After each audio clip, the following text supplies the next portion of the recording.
Hello. Hello. I was just having a walk around,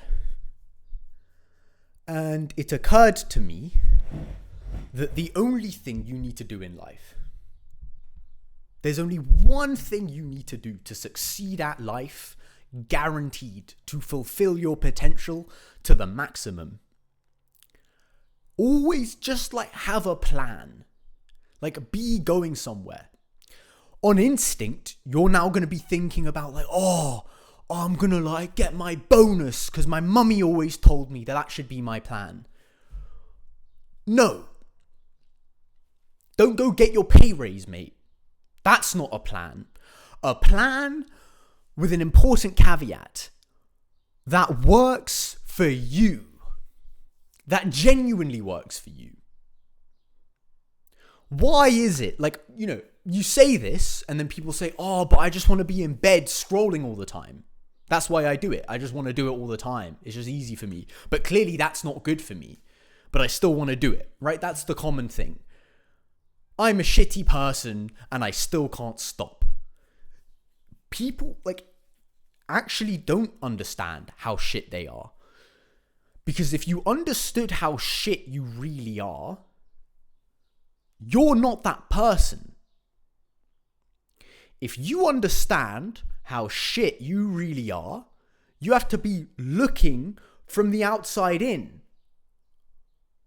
From above, I guess. Oh, this person's really shit, right? You have to take a look at yourself. Because of the self-reflexive nature of that move, you then become, you split, split within yourself. People have words for this because it's really fucking useful to talk about.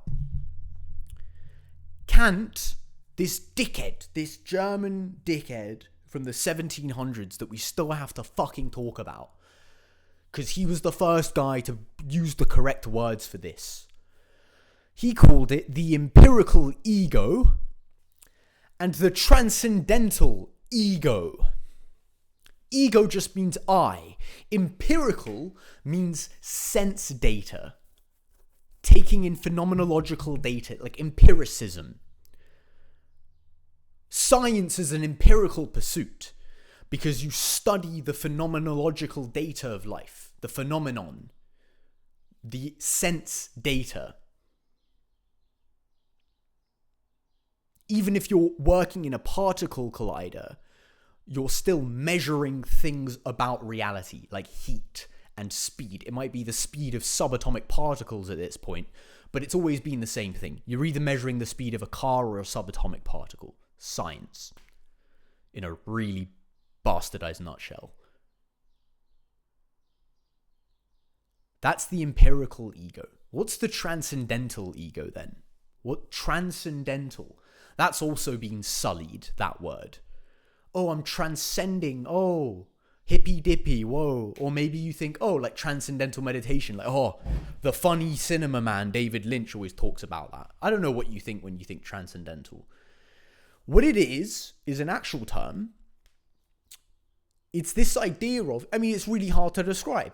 That's why we have a very solid idea of it. That's fine. Hard words end up meaning bullshit to us because it's easier for them to mean bullshit than for them to mean what they actually mean.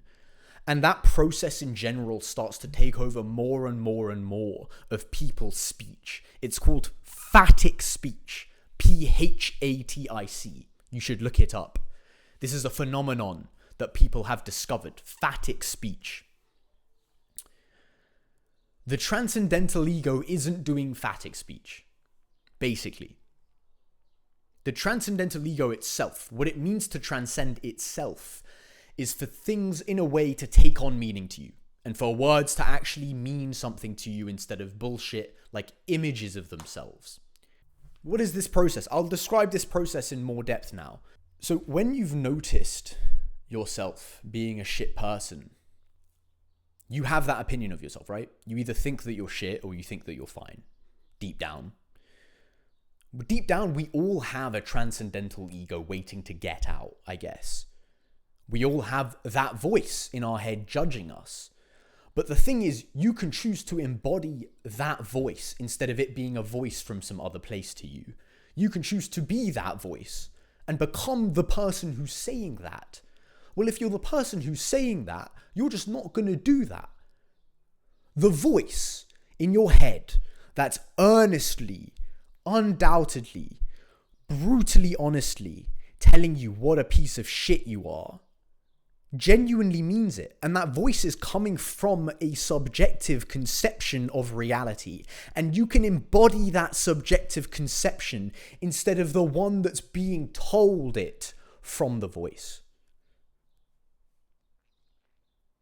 Then you just spiral upwards. That's what philosophy is. This is what Hegelian Geist is, if you want some things to look up. This is what a dialectic is. Maybe you've heard it as antithesis, thesis, synthesis. The constructability of self. The constructability of self. The constructability of self.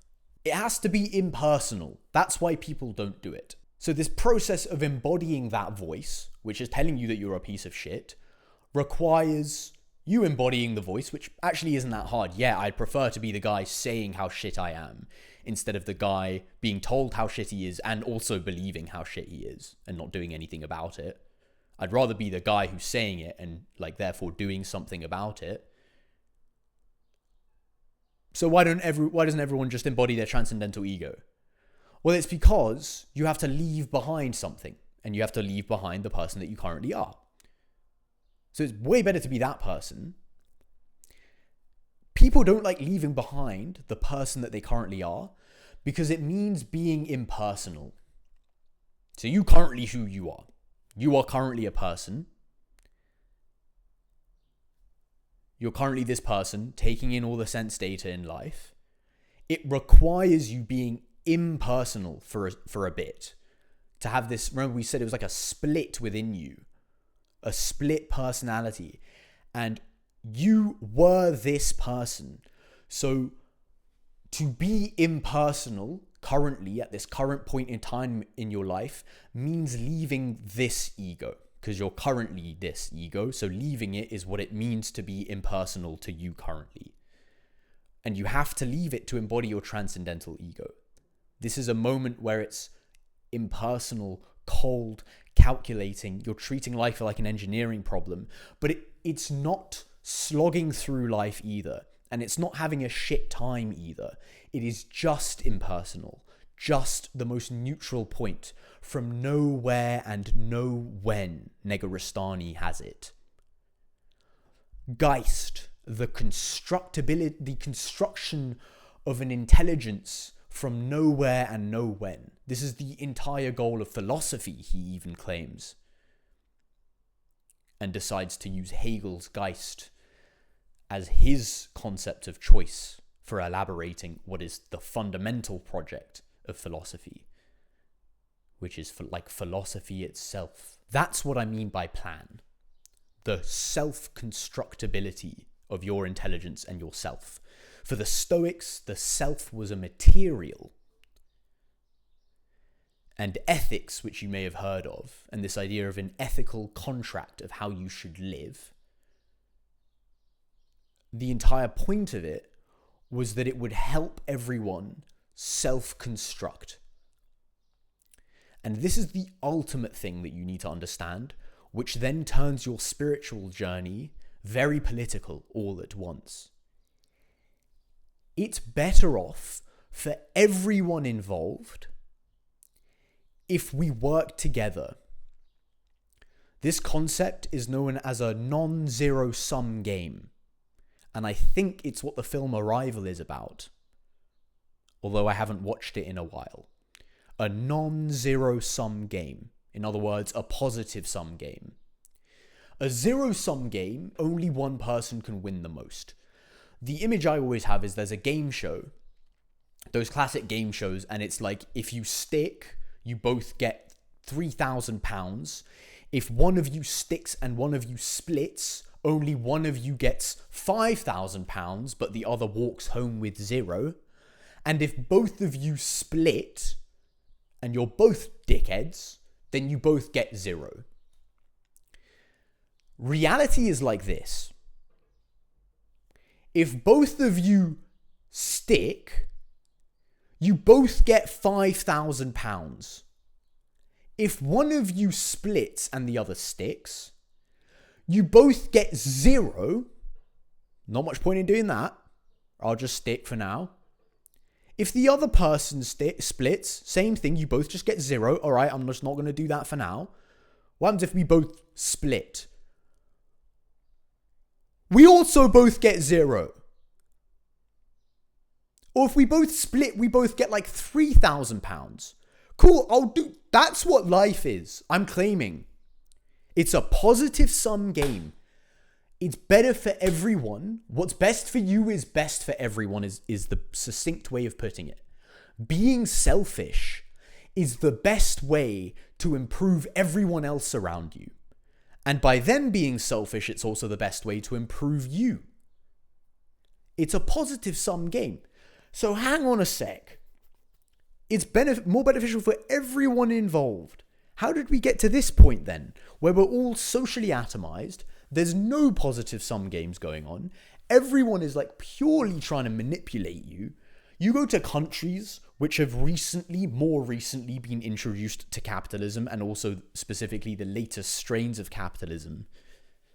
Funnily enough, post-COVID, this new strain of capitalism swept the world, but we were all focusing on the virus strain instead.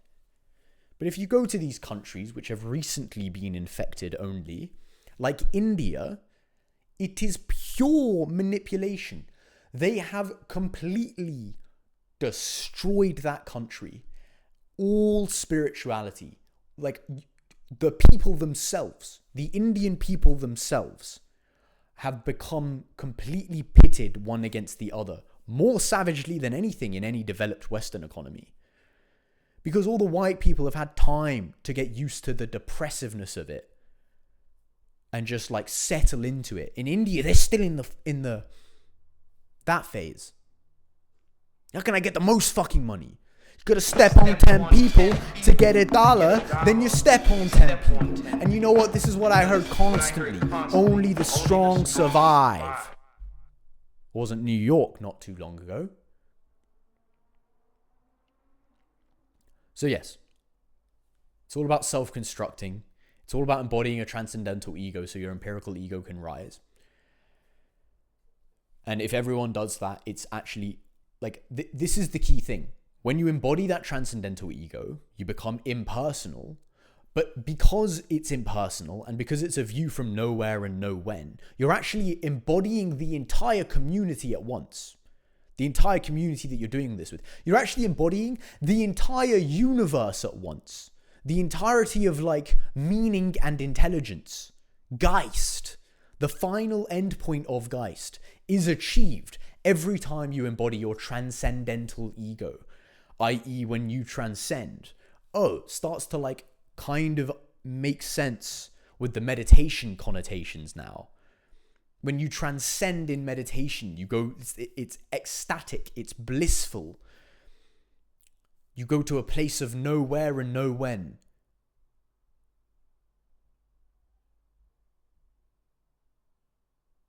And time completely stops.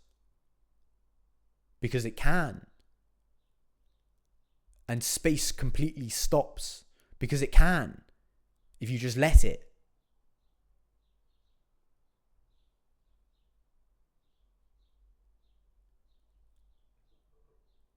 Wikipedia has a whole article on ecstasy brackets philosophy. Ecstasy brackets philosophy. Because all of philosophy as well is just the nothing, this blissful thing that we're talking about. Heidegger's being in time, and the Greeks were doing it as well, and Jean Baudrillard is doing it 200 years later, and Kant was doing it, and Hegel was doing it, talking about Geist and spirit. So the Hegelian thing is that you have a dialectic. Thesis, antithesis, synthesis. Contradiction The work of the negative is what they call it. It pushes history forward. Real history, like stuff actually happening. Stuff only happens when two things which are contradicted with each other come together and they don't destroy each other like a cancer, right? They come together and then this thing always wins, i.e. capitalism. No, that's cancer. You're spreading a cancer, plici pluribus. But no, it's when two things come together and they synthesize. You get a combination of them both. And the concept that you come out with encompasses both. It's learned, it's kept the good things from both. And you've moved along and you've genuinely capitulated. Treat it like an engineering problem. Treat your life like an engineering problem. So these dialectics happen on the level of our day-to-day lives as well.